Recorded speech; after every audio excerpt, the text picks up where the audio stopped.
So before we start the video, just want to give a big shout out to the Soulless Trenchcoat, one of our newest 8-bit heroes and subscribers. We appreciate you, and we appreciate everybody that clicked on this video. Thank you guys so much. If you can, please watch the video all the way through. Remember to like the video if you enjoyed the content, and think about subscribing, especially if you want to see more of our videos, and if you too would like a shout out at the beginning of the video. That being said, guys, let's get into the video.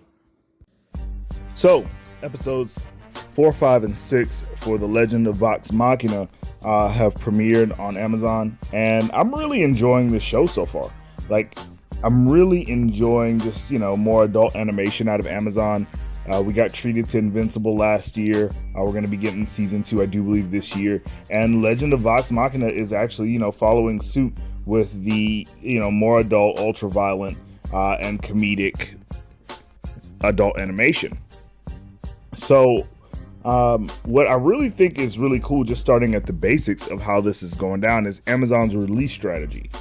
These episodes are probably about 24 minutes a piece, and they seem to be releasing them in 3-episode chunks, which I really appreciate because of the way that the episodes are formatted.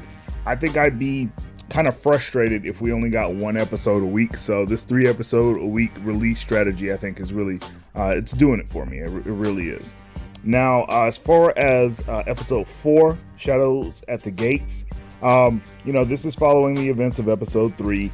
The Vox Machina crew is now being basically detained in their keep because of Sovereign Uriel basically being quote unquote charmed, or I guess, you could call it charmed or compelled by the Briarwoods because they're vampires. Spoilers, by the way. I don't know why you'd be watching a review for episodes 4 through 6 if you haven't watched 1 through 3, but don't do that. Anyway, so now they're basically cooling their heels in their keep, and they're trying to figure out how to escape so that they can essentially go after the Briarwoods, even though they got their asses handed to them royally by the Briarwoods. I'm talking about, it was on some Alucard Dracula shit. Like, they were getting destroyed.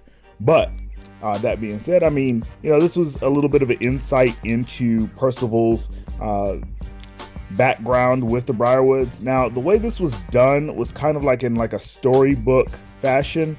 I kind of wish this was more animated, but given that time is a factor, because the episodes, again, are only about 24 minutes long, I can understand why they opted for this choice. Now, the dialogue was still snappy.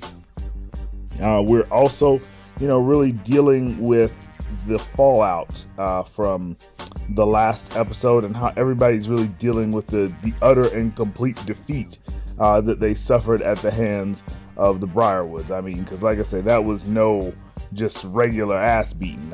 Oh my goodness, it's a miracle that some of them came out alive, in my estimation. Now, so we're dealing with the twins. They're still kind of reeling out from the defeat, but what's really interesting is Pike, and Pike is still trying to figure out how she can get her connection back to Everlight, the goddess, because that's how she uses her powers. And so far, no good. And she really has a really fun and emotional moment with the brute of the group.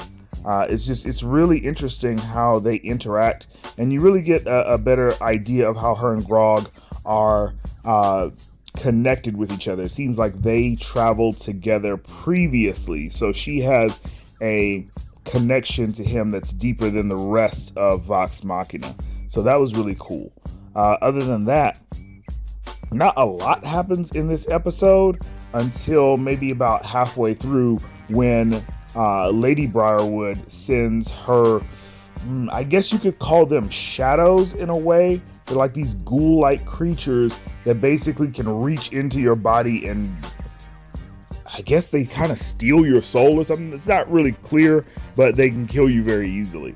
And we really get to see some of the characters step up in a way that we didn't really get to see before. In particular, you really get to see more of Kiki, as as Vax calls her, but you get to see her more in this episode, and she definitely steps up. And you also get a feel that she is very unsure of her powers and abilities. And I think that's very interesting. And what's also interesting is that these creatures, just like vampires, cannot deal with extreme amounts of UV lights. I guess sunlight in this world would be what it's called. And she needs to summon it, but she's not really sure of how. And all of the main cast is basically about to die if she doesn't. And she really reaches in and just, powers through and saves the day in this particular episode. And I really enjoy that once they are able to actually affect these creatures, they just go all out. It is a complete berserk rage fest. Like, it's so fun to watch. So, I mean, that really does it for episode 4. It was really fun episode. I really enjoyed it. Episode 5 is Fate's Journey.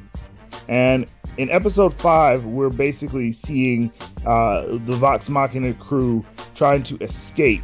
But first they need to get their supplies from Gilmore, the store that we've seen them with before.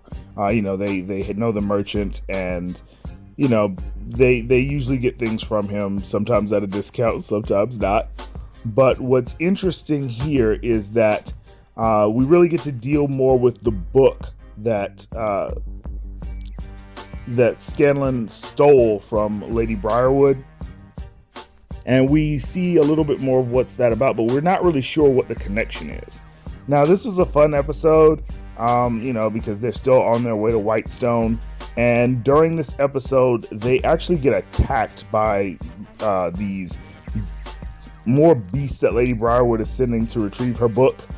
And these, I don't even know they're kind of like undead wolf-like creatures, kind of like Resident Evil, the dogs in Resident Evil. And dude, they're nasty. Now, one part was kind of weird where one of them sticks his tongue in Scanlan's mouth, and that was really gross. But it was a fun episode. It was a really good action sequence, and they got to use some of the items that they got from Gilmore to great effect. Now, what kind of sucked about this is they lost the items in the same episode that they got them in. So, they're basically back to square one as far as having tools to defeat the Briarwoods. But I mean, honestly, Kiki's going to be their ace in the hole just based on her ability to summon light. Now, I don't know if I dealt with this before, but Pike is not with them anymore. She is going to a temple to see if she can get her connection back with Everlight, so that she can be of use to the group, because I mean, currently she can't really heal anybody because she doesn't have any magic. Now, normally I don't really like this in series when they like to split up the group, especially in a situation where each group member has a particular role to play. But in this particular case, it makes sense, and something tells me that later on down the road she'll pop up and be of a really big help to them. So, we'll see what happens. But this was definitely a good episode as well. I enjoyed it, and I think you'll enjoy it too. Not a lot happened, but it was enough to keep the story going.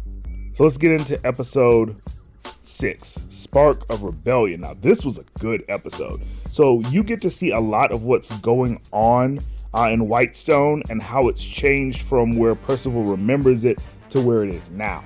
Now, this definitely moves the story along because you get to meet a couple of people from Percival's past that knew him when he was a young man.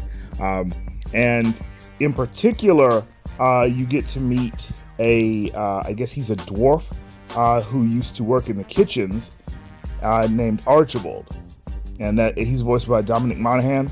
So that's cool. And you get to meet Keeper Yenin, who's voiced by Gina Torres, which I could immediately tell her voice as soon as she started talking. And basically, we're trying to free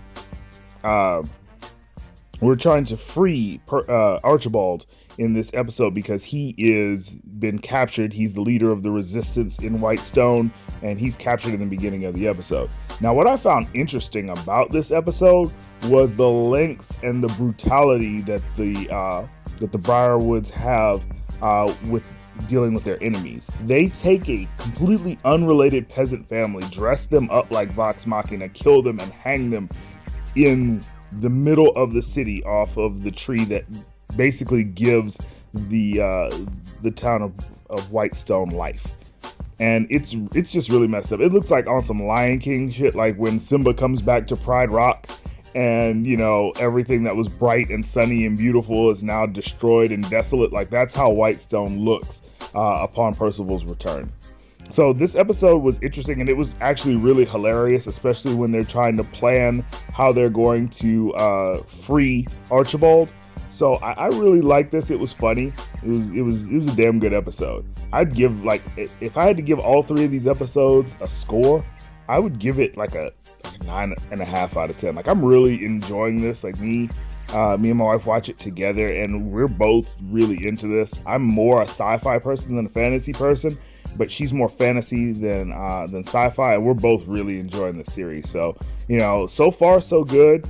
You know, the series, it plays with a lot of different adult themes, you know, like sexual identity, sex in general, violence, but it's done in a way that's not annoying. So, you know, if that's a concern of yours, put it to rest and just, you know, sit back and enjoy these first 6 episodes. Well, we'll see you next Friday when they come out with the episodes. We'll drop a review and, you know, see if it's still going strong. That being said, guys, see you on the next one. 8-Bit Heroes out. Peace.